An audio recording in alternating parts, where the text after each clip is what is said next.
what I thought today. It's always something. That is so happy me a birthday present.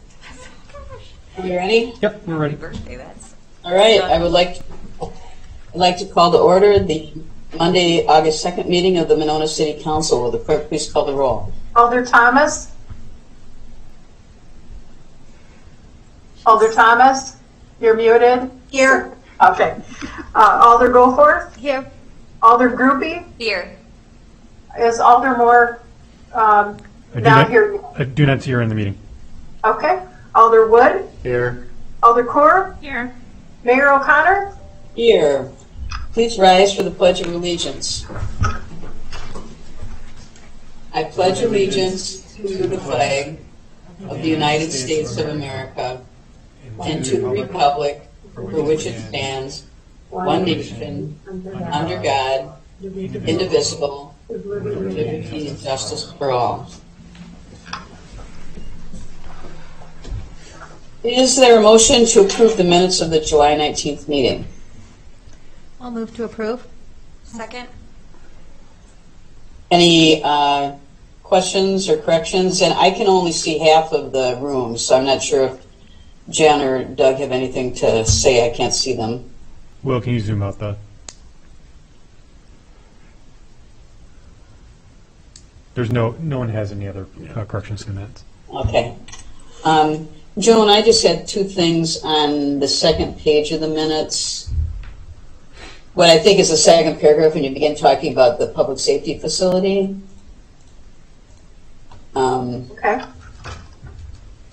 Let's see where a plan to work within the city site will be pursued. I would change that to the current site of the fire department garage and parking lot. Okay.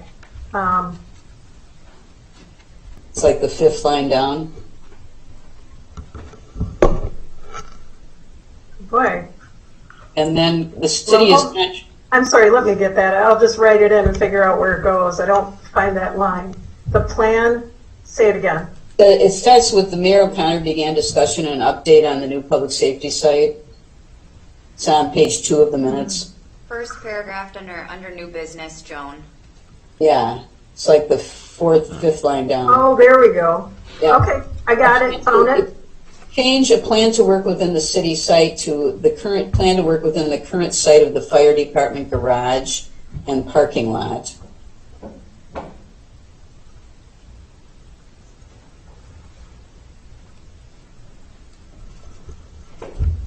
Got it? And then at the end of that sentence, says the city has contracted with UWM for tentative drawings, which kind of makes it sound like they're going to be planning the public safety building, but say that the city has contracted with UWM for potential future design ideas of the area to the west of the fire department parking lot.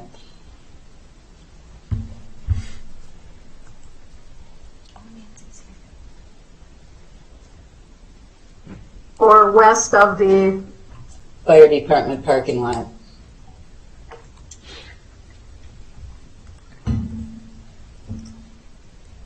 okay. Thank you. Does anybody else have anything else? Okay. All in favor, say aye. Aye. Aye. Opposed? Minutes are approved. There are no appearances. There is no public hearing nor consent agenda. One item under unfinished business, consideration of Resolution 21-7-2503, approval of a memorandum of understanding between the City of Monona and the DNR for mutual aid and fire suppression services put forth by the Public Safety Committee. Is there a motion to approve this? Move approval of Resolution 21-7-2503. Second. Is there a second? Doug seconded. Chief McMullen. Good evening, everyone. Thank you for being flexible last meeting because I wasn't able to make the technology work. This particular document is required by the DNR as of about 3 years ago for us to be able to apply for grant funding for reimbursement of items that we may purchase to assist with the brush truck, any brush fires. We do carry quite a bit of equipment. As it gets replaced, we'll be able to seek reimbursement for up to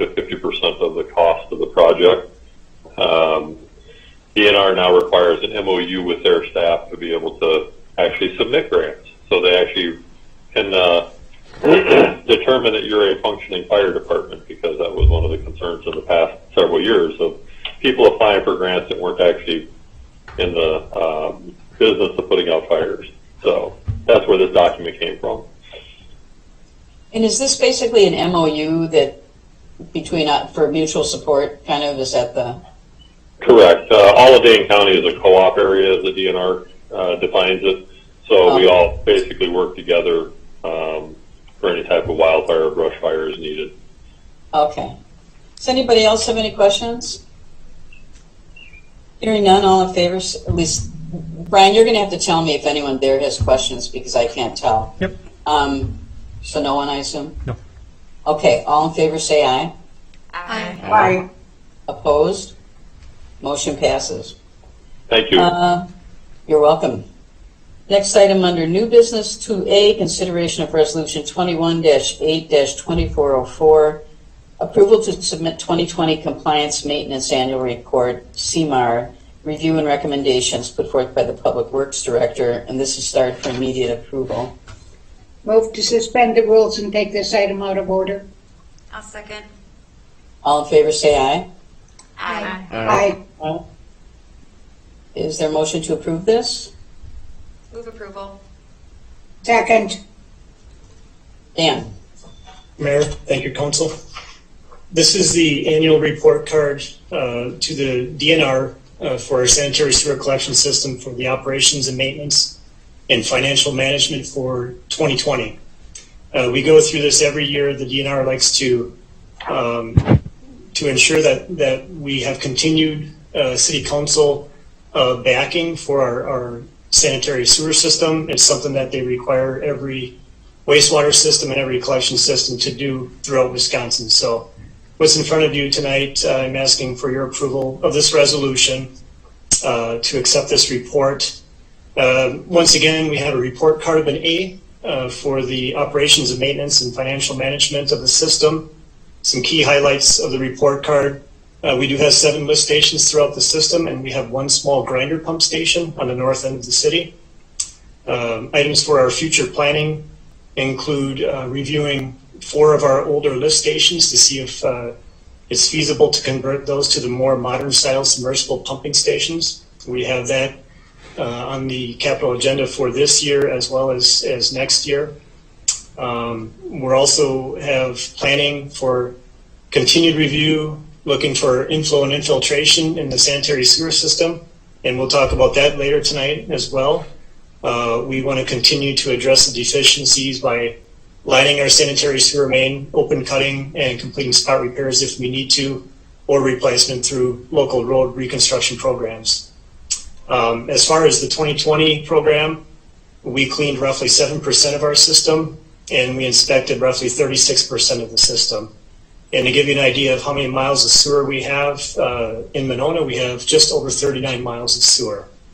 And we do about an average of 10 maintenance visits each lift station throughout the year. So that's just a quick summary of the operations and maintenance for the sanitary sewer system. Any questions for Dan? Okay, hearing none, all in favor say aye. Aye. Aye. Opposed? Motion passes. Thank you, Dan. Thank you. Next item 2B, consideration of resolution 21-8-2405, award of contract for sanitary sewer main lining project put forth by the Public Works Committee. Dan. Okay, this appears on the agenda tonight for the first reading. We will be taking this to the August 4th Public Works Committee meeting for the recommended approval. And then we come back here again for the August 16th meeting for approval. We have money included in the 2021 capital budget to complete either sanitary sewer main lining, spot repair, things like that for the sewer system. The past few years, we've been reviewing all of our sewer tape to identify the areas that need repair the most. And we've identified 12 sections of the sanitary sewer main.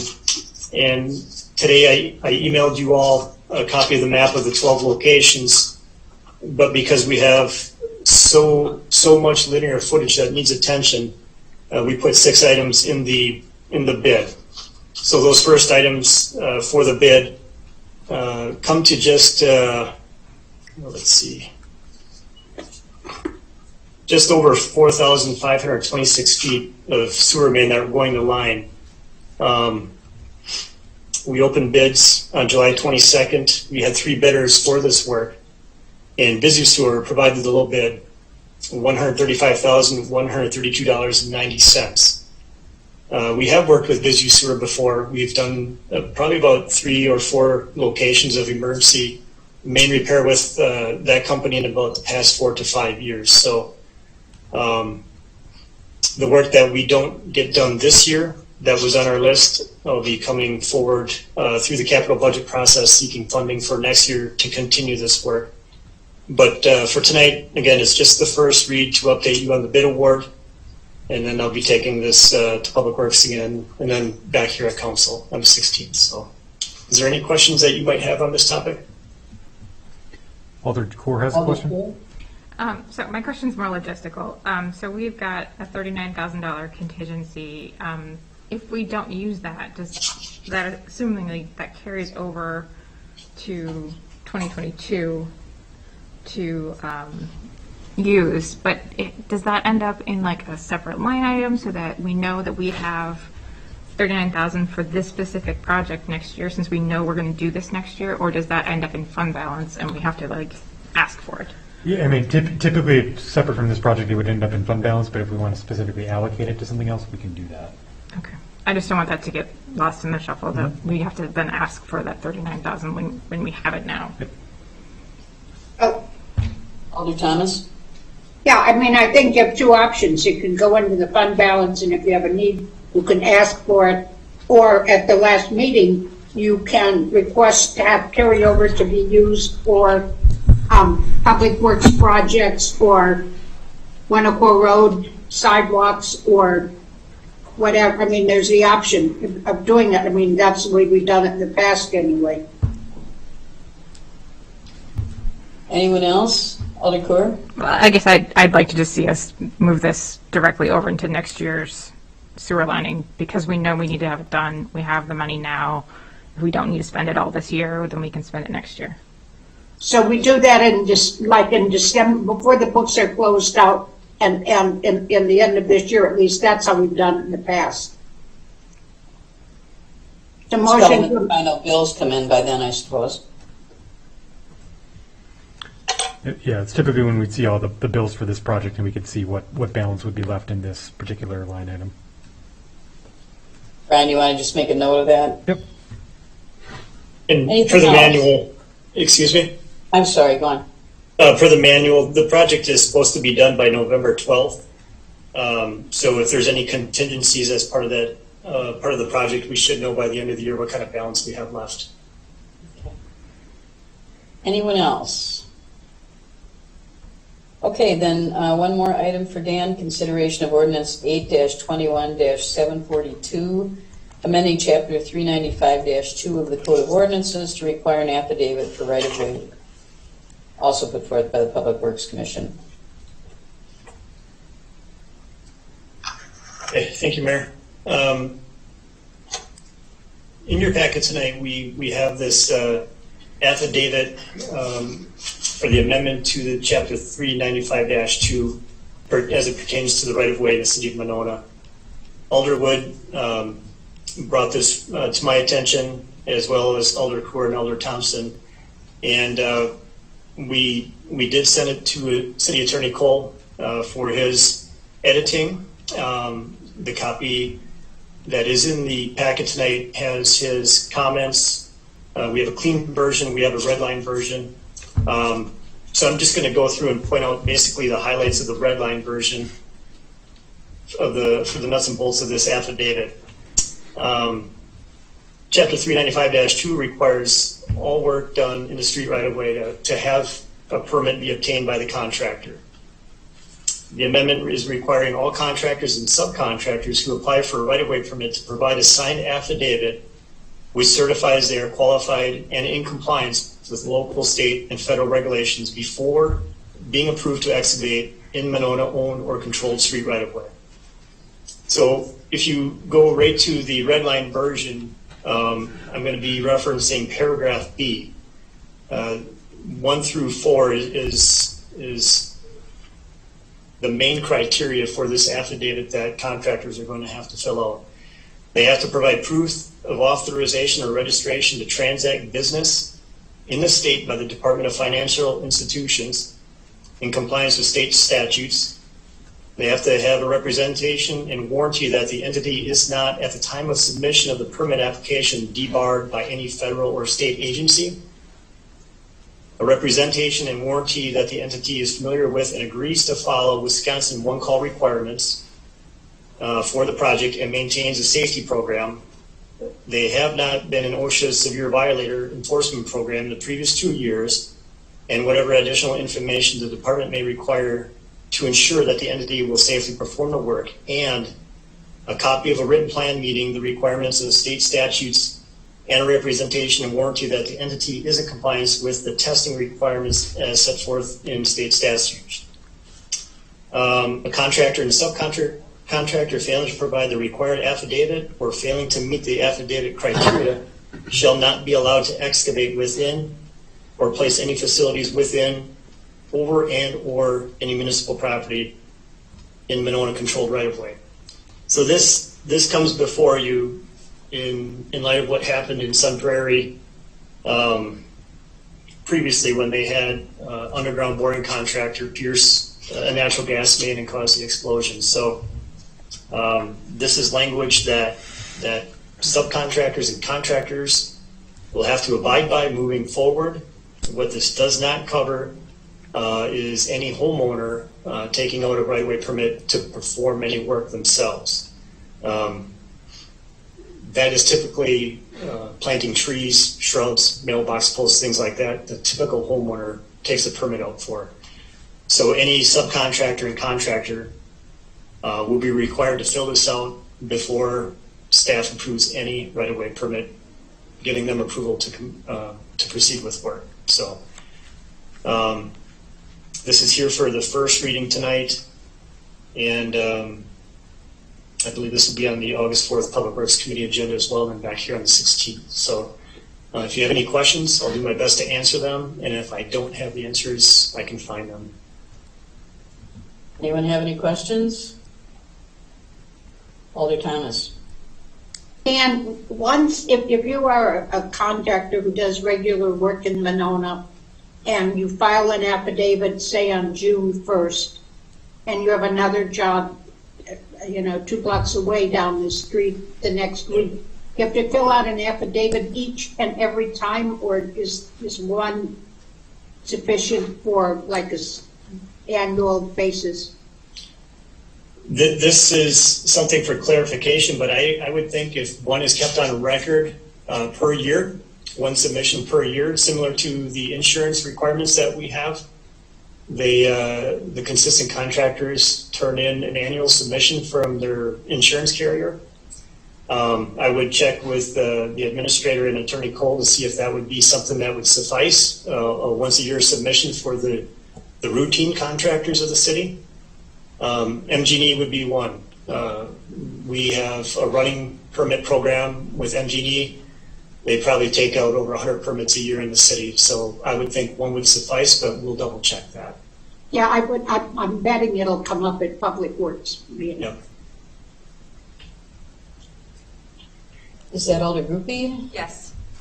Public Works Director Stefani, you mentioned that homeowners are exempt from their contractors or subcontractors having to fulfill this requirement for the affidavit. Is that simply because, as you mentioned, the work would not typically involve anything that would be, at risk of, piercing a gas line or, something more significant? Or is this something that we should, in the future, expand to include for homeowners?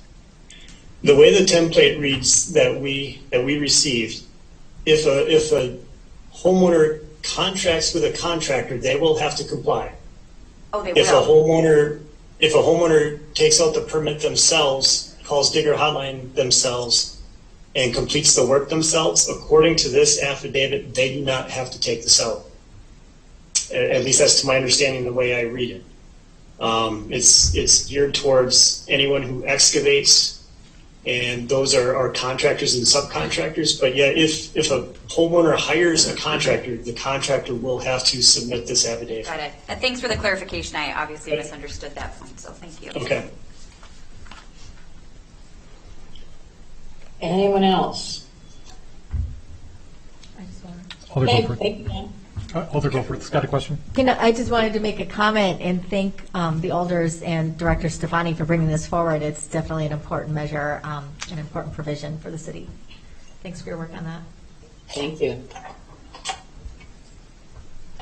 Okay, well, thank you, Dan.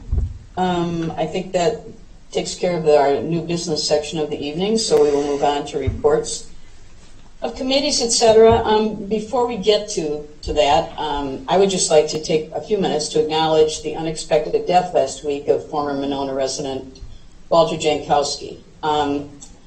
Wally was truly larger than life. I think anyone who ever spent time with him of any length never forgot him.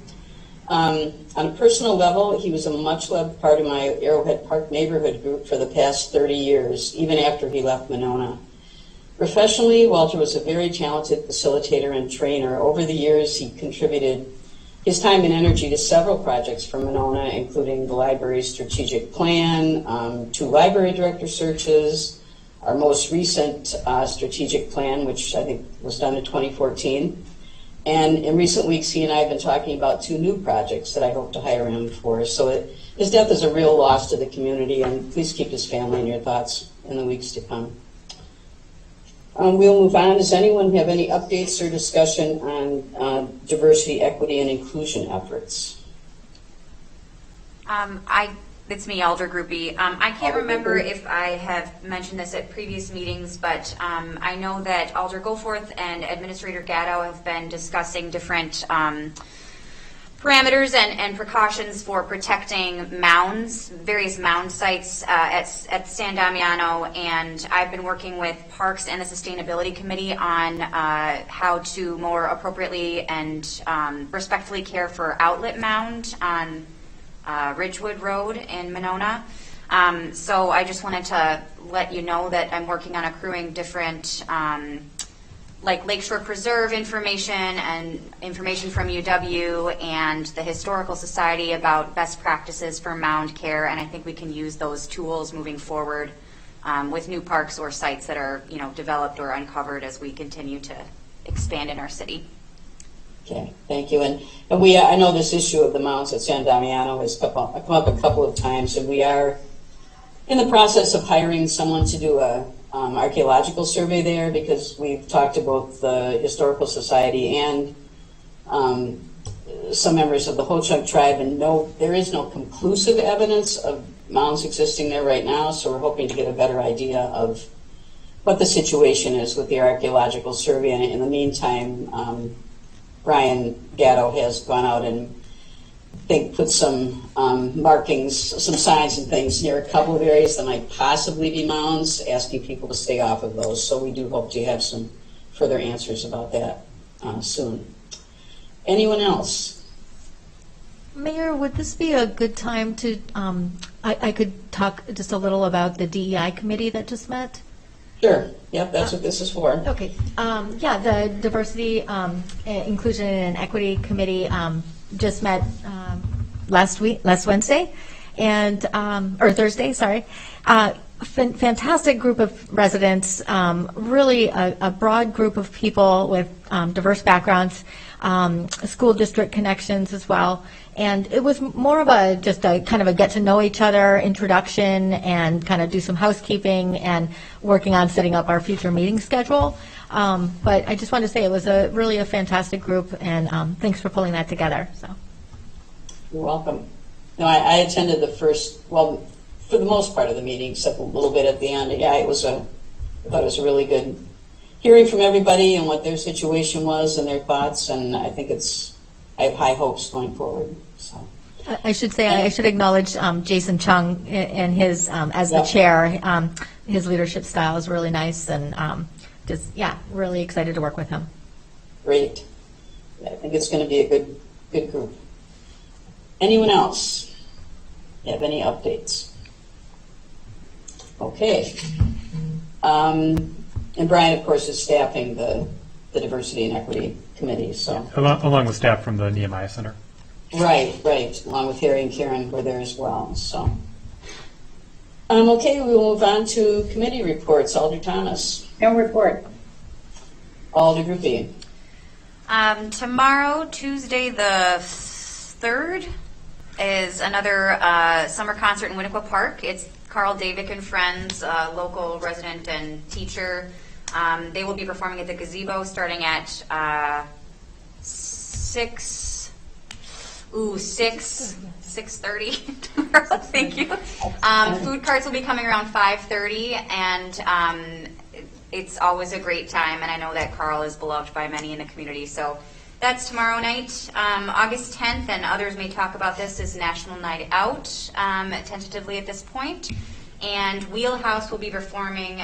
They're new, at least as far as my time on the senior Friends of the Senior Center board, performing for the summer concert. So same schedule for next week. They will be performing as well. Sustainability Committee will be meeting on Thursday the 12th. Transit will be meeting on Wednesday, August 11th. Parks meeting, I believe, tentatively on the 10th. However, that's National Night Out, so I don't know if we will reschedule. And then Senior Citizens Committee meets this Wednesday, August 4th at 5 p.m. So many meetings coming up if you're interested in attending. Thank you. Alder, go for it. I was wondering if I could request a construction update at Stonebridge. I've just had a lot of inquiries and people feeling like maybe the construction has stalled. And I was just wondering if Director Stefani if he might have an update on that. Yep. I know Alder Goforth, the storm trap portion of the project was, I don't want to say stalled, but delayed in the initial stages because there's a poly wrap that goes around the entire structure that, it was a material shortage delay that is part of what's happening across the United States with everybody ramping up business operations coming out of COVID. But they have that. And the latest update from Brad is Tuesday and Wednesday of this week, they will actually be setting that 60-foot by 80-foot by about 6-foot high storm trap structure. So if you have time in your day, that'd be a pretty neat thing to see when they set that big box in the ground. Yeah, for sure. Again, that's Tuesday and Wednesday, and then at the end of the week they'll backfill around that. Beginning next week, they're going to be working on the inlet structure, which is the storm inlets at the street, and the rest of the storm main pipe as the outfall goes to the lake.